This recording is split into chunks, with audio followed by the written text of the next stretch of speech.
విశిష్ట అతిథి విజయనగరం జిల్లా నెల్లిమర్ల శ్రీ సమతానంద దుర్గా మహాపీఠం ఉత్తరపేటాధిపతులు హిందూ డిసిప్లినరీ కమిటీ ఇన్ఛార్జ్ పూజ్య శ్రీ శ్రవణ చైతన్యానంద చిన్నస్వామిని ముద్దుగా పిలుస్తారు. చిన్నస్వామి ఈరోజు మన విజయ సంస్థకు వచ్చి మన పిల్లల్ని ఆశీర్వదించడానికి సాధారణంగా మనం స్వాగతం తెలుపుతున్నాం. బ్రహ్మరాజ శిరన్నాట్యం వందే భారత మాత. భారత్ మాతాకి. మనందరూ ఏ దేశంలో ఉన్నాం? పాకిస్తాన్లో లేం కదా. మరి చేతులు ఎత్తడానికి ఎందుకు సిగ్గు వస్తుంది? మనం ఉన్నటువంటి దేశాన్ని కీర్తించేదాన్ని కూడా జై చెప్పట్లేని రోజుల్లో రాజకీయ నాయకులకి, రాజకీయ పార్టీలకి, కులాలకి జై కొడుతున్నామంటే ఎంతకంత సిగ్గుచేటి కూడా కావాలా? పిడికిలు బిగించి గట్టిగా చెప్పాలి. భారత్ మాతాకి, భారత్ మాతాకి జై శ్రీరామ్. చాలా సంతోషం. మరి ఈరోజు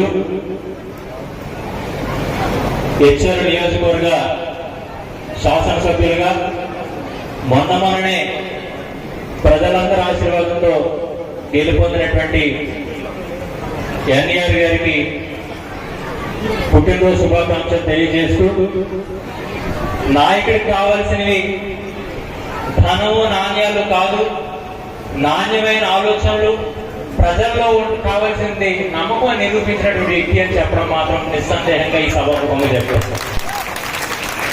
అయితే అడుగుది అంటే మాట నిదానం, అంటే ఇచ్చిన మాట తప్పని తప్పు ఇంటి పేరులో ఉంది కాబట్టి ఈశ్వరరావు గారికి హెచ్చర్ నియోజకవర్గ ప్రజలు పెట్టిన నమ్మకాన్ని నిలబెట్టుకోవాలని ఈ సభాముఖంగా తెలియజేస్తూ, మరొక మంచి విద్యా సంస్థను కూడా ఏర్పరిచి పిల్లలందరికీ కూడా మంచి విద్యని అందిస్తున్నందుకు ప్రత్యేకంగా అభినందనలు తెలియజేస్తూ, అయితే ఈరోజు మనం అందరూ కూడా కొన్ని విషయాలు తెలుసుకోవాలి. అన్ని వేళ ఇటువంటి సందర్భాలు రావు, అన్ని వేళల్లో కూడా మనం ఇటువంటి కలయికలు చేసుకోలేము. కాబట్టి ఎక్కడైనా కూడా మన భారతదేశ సంస్కృతి ఒకటే చెప్తుంది, మీరు గౌరవించాల్సింది స్వరూపాన్ని కాదు స్వభావాన్ని. ఆఖరికి ఒక కుష్టివాడైనా కూడా వాడి జీవితంలో మంచి ఉందంటే వాడిని ఖచ్చితంగా మనం గౌరవించాలి. అలాగే డ్రైవింగ్ అంటే స్పీడ్గా చేయడం కాదు, సేఫ్గా చేయడం. జీవితం అంటే గొప్పతో బ్రతకడం కాదు, గొప్పగా బ్రతకడం అనే విషయాన్ని అందరూ గుర్తుపెట్టుకోవాలని అందరూ చెప్తున్నారు. ఈరోజు చేతులు యాపిల్ ఫోన్ అంటే గొప్ప అనుకుంటాం, ఏదో కాస్ట్లీ వస్తువులు వాడితే గొప్ప అనుకుంటాం, ఒంటికి బంగారం సింగారించుకుంటే గొప్ప అనుకుంటాం, ఆఖరికి పెద్ద కారులో తిరిగితే గొప్ప అనుకుంటాం, పెద్ద భవంతుల్లో ఉంటే గొప్ప అనుకుంటాం. కానీ మనందరూ కూడా ఆకుల ఔషధాన్ని చూస్తాం.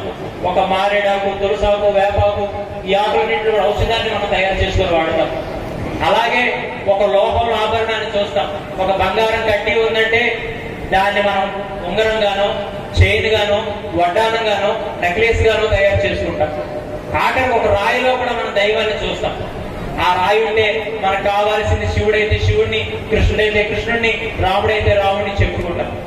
ఆకుల ఔషధాన్ని చూస్తున్న మనం, లోహంలో ఆభరణాన్ని చూస్తున్న మనం, రాజుల దైవాన్ని చూస్తున్న మనం, సాటి మనిషిలో మనిషిని గుర్తించలేనటువంటి దౌర్భాగ్య స్థితి వల్లే భారతదేశం మిగిలిపోయింది. ఆఖరికి ప్రపంచ దేశాలన్నిటికీ కూడా జ్ఞానం నేర్పిన దేశం ఈ భారతదేశం. ప్రపంచ దేశాలన్నిటికీ కూడా జీవితాన్ని ఎలా బ్రతకాలో నేర్పిన దేశం భారతదేశం. అటువంటి యొక్క గొప్ప మహత్తరమైనటువంటి భూమి ఈ రోజు అభివృద్ధిలో 164వ స్థానంలో ఉంటే ఎయిడ్స్ వంటి రోగాలు 2వ స్థానంలో ఉందంటే ఈ రోజు ఎంత బాధ్యత లేకుండా మన ప్రజలు బ్రతుకుతున్నారో ఒకసారి మనం ఆలోచించుకోవచ్చు. ఈ రోజు మన దేహాన్ని ఎంతగా ప్రేమిస్తున్నామో, మన దేశాన్ని ఎంతగా ప్రేమించిన రోజు, ఆ రోజు విశ్వ విజేతగా ప్రపంచంలో భారతదేశం నిలబడుతుంది అన్నమాట. అందువల్ల మరి పిల్లలకు కూడా ఏదైతే విద్యా బోధనలు ఉన్నాయో ఆ విద్యా బోధనలన్నింటినీ కూడా వారు ఎంత గొప్పగా చెప్తున్నప్పటికీ ఈ రోజు తల్లిదండ్రులందరిలో కూడా బాధ్యత కలగాల్సిన అవసరం ఎంతైనా ఉంది. ఒకప్పుడు తల్లులు పిల్లలు పడుకోబెట్టేటప్పుడు వటపత్ర సాయికి వరహాలాలి, రాజీవ్ నేతలు ముత్యాలాలి అని అప్పుడు పాటలు పాడేవారు. ఇప్పుడు అలాంటి పాటలు పాడట్లే. వటపత్ర సాయికి వాట్సాప్ లా, రాజీవ్ నేతనికి ఇన్స్టాగ్రామ్ లా, మురిపాల కృష్ణకి ఫేస్బుక్ లాలి, జగమేలు స్వామికి ఆండ్రాయిడ్ లాలి అని మాయమ్మ గారు ఇలా పాడితే, ఉదయాలు లెగిసేటప్పటికి తండ్రి అనేటువంటి వాడు లేపి కరాగ్రే వస్తే లక్ష్మి, కరమంజే సరస్వతి, కరమూలి స్థితే గోరి ప్రభాతే కరదర్శనం, నాయన అమ్మా మన చేతుల్లోనే సర్వశక్తులు ఉంటాయి, సాధించగలిగితే సర్వహక్కులు మనమే అవుతాయని చెప్పి మన చేతుల్లో మన కష్టాన్ని నమ్ముకుంటే అభివృద్ధి అవుతామని చెప్పడానికి తండ్రులు అలా చెప్తే ఈ రోజు అలా చేయట్లేదు. లేచి లెక్కన తలగడి కింద ఫోన్ తీసి కరాగ్రే వస్తే వాట్సాప్, కరమధ్య ఫేస్బుక్, కరమూలి స్థితే మెసేంజర్, ప్రభాత ఆండ్రాయిడ్ ఫోన్ దర్శనం చెప్తుంటే జీవితం అంతా ఫోన్లోనే గడిచిపోతే మరి ఇంక నైతిక విలువలు మానవతా విలువలు తెలిసేది. ఆఖరికి నేను గమనించాను, ఈ మధ్య సినిమా వచ్చింది, ఆ సినిమాలో ఒక కారు ఉందండి. ఏముంది? దాని పేరు బుజ్జి అట. నేను చూశాను, ఆ బుజ్జి రోడ్డు మీద వస్తుంటే దాని టైర్లు మొక్కుతున్నాను. ఏంటంటే ఆ బండికి మొక్కేస్తున్నారు. ఆఖరికి ఆ బండి వస్తుంటే మా కుర్రోళ్ళందరూ చొక్కాలు ఇప్పిస్తున్నారు. ఓ దేనికి ఇవ్వబడో నాకు అర్థం కాదు. ఆఖరికి ఆ బండి చూడడానికి ఎంతెంత దూరాల్లో ప్రయాణం చేస్తున్నారు, సెల్ఫీలు పెట్టుకొని మరి గొప్పలైపోతున్నారు. నేను ఒకటే ఆలోచించాను, ఈ బుజ్జి అనేటువంటి బండికి దండం పెట్టినోడు ఏ రోజైనా కూడా జన్మనిచ్చిన తల్లిదండ్రులకు కాళ్ళకి నమస్కారం చేశాడా?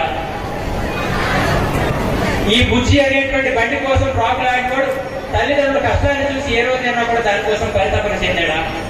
ఈ బుజ్జి అనేటువంటి బండిని సెల్ఫీలో పెట్టుకొని స్టేటస్ పెట్టుకొని ప్రకటించుకున్నవాడు ఇతడు నా తండ్రి, ఇది నా తల్లి అని చెప్పి అంద వికారం ఉన్నా గోసుగుడ్డలతో ఉన్నా కూడా తల్లిదండ్రులు వీళ్ళు అని చెప్పే పరిస్థితులు ఈరోజు మన పిల్లలు లేకపోయారంటే ఎంత తక్కువగా మన పిల్లల సంస్కారంతో పెంచుతామో మనం ఆలోచించుకోవచ్చు. అందువల్ల ఈ రోజు మనం పిల్లలకి ఆస్తులు సంపదగా ఇస్తే ఆ ఉన్నంత వరకే ప్రశాంతం ఉండగలం.